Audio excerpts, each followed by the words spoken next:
Refugee Council Children's Section is a team of advisors who work directly with young people, as well as advising other people from other organisations. But their main role is to work with a child through the asylum process and to help them access anything they need. They have seen their loved ones being killed, and they have seen their houses being bombarded. And then not only that, when they leave their country and they reach to safety, it will take ages and ages. That might take around a year. Some of them are attacked, some of them have lost their loved ones as well en route to safety. The first thing is, once they are in safety, no one is chasing them, is to look for food. And they start begging, for example. I have no one. Friends, family, nothing. Social services will refer them to us sometimes. Okay, we have those referrals. Yeah. I think they look urgent. But most of the times is the UKBA. They refer us all unaccompanied minors. When did you come to this country? 5 days. Where have you been in those 5 days? Do you know the address? No. In our initial assessment, we check their well-being. That's the first thing. Have you eaten today? No. Often children are in need of basic practical help when they get here. This is our classroom. You can choose whatever you want from here. Look at it. What do you think of it? It is nice. Toiletries, clean clothes, clean underwear, you know, a bag to keep things in. Things like that are important.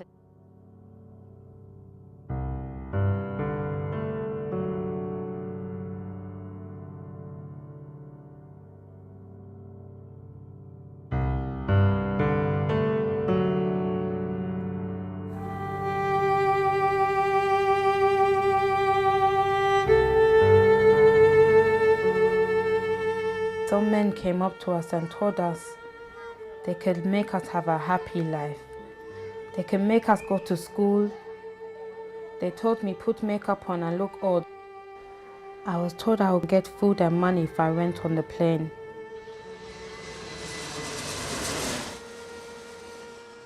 You're not allowed to just bring children across international borders, so they will often have documentation that says they're adult. Girls as young as 13 are made to work in brothels. They are made to work 7 days a week. They often stay in the same room, are not allowed to go out, even look through the window. Every night they would come. I was so scared. I didn't know what was worse, staying there or being dead. The victims are referred by a variety of sources to us.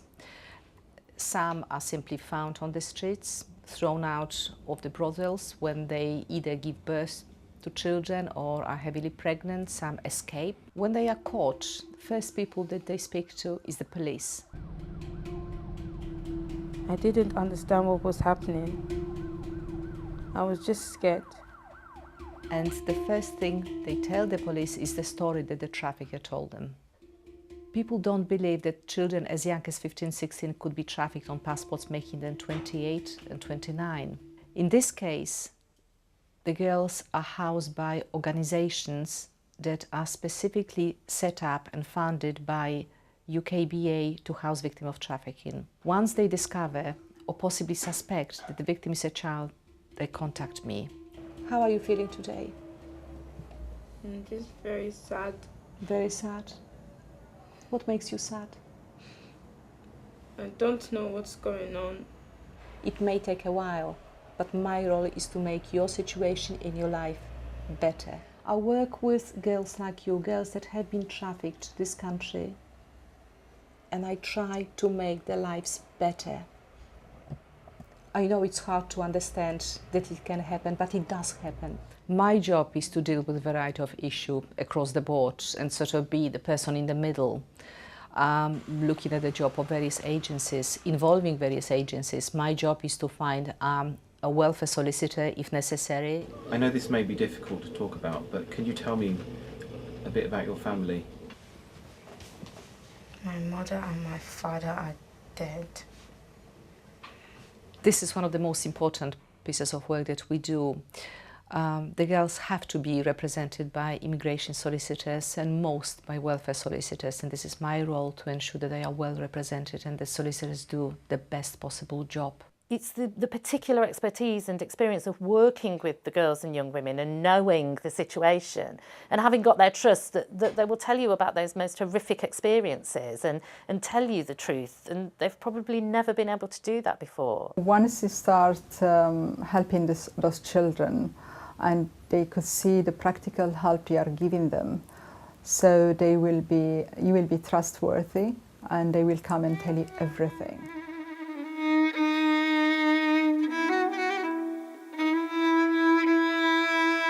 Most of the times the accommodation they are put in is very bad. Their accommodation is not suitable for a minor or a child. Sometimes local authority may not have the right accommodation for them. So we have to advocate on their behalf. We have to address everything. Sometimes you find yourself being the solicitor, the advocate, the nurse, the mother, the sister, everything in one go. They work in the asylum process with legal representatives, they go to court with children, they work on their support needs, their educational needs. Most of those children have never been to school at all. This is Farzad, a new arrival. Hi. Who would like to study English with you? Until they get into the mainstream education, we offer ESOL classes here. If you have £1 shared between 8 people. We have brilliant volunteers and you will see the transformation straight away. Decimal. That's right. Quarter. 1/4. Very good. So if you change it from Very good thing. Great thing to attend the lesson. We've got a range of activities, structured activities, but also just space where they can forget about their problems just momentarily and be a child again. How was your English classes? Good. You learn a lot? Good, yeah. All right, that's very good. What about maths? I liked it. You liked it? A lot. That's very good. And here, do you want to play? Come on. Yes. That's a good one, good. Each one would know that he is not alone. He's not the only one who passed through all these problems. He's not the only one who has lost his parents or his siblings. So they get together and they talk to each other. And that's, I think, it offers quite a lot of comfort. Yeah.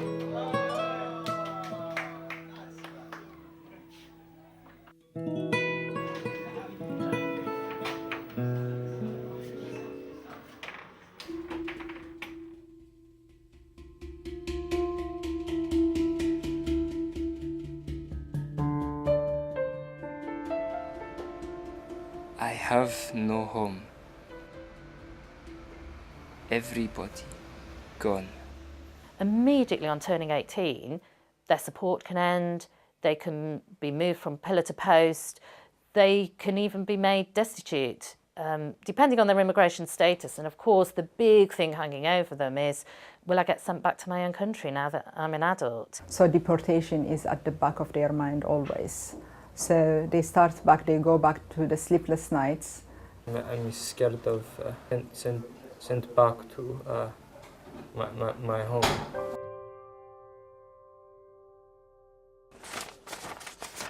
Unfortunately, the vast majority of asylum applications are rejected. So the girls get refusals. And I don't believe this is right.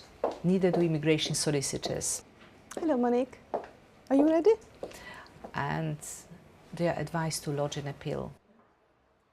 Each girl may have numerous appointments to prepare statements, sometimes 100. We're talking about a huge number of hours. I am there to support them.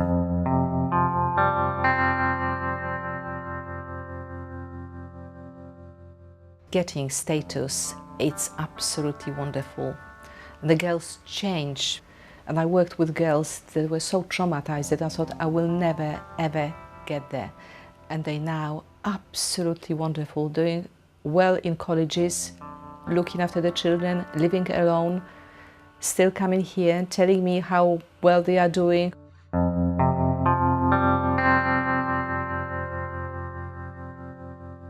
We need the children's section to make sure they're safe, to make sure they get what they need, to make sure they're treated properly, and to make sure they just have the best chance of getting safety and being looked after properly. So you could see that traumatized child that you have seen before, the withdrawn child you have seen before, the destitute child you have been before, starting to smile. That means a lot.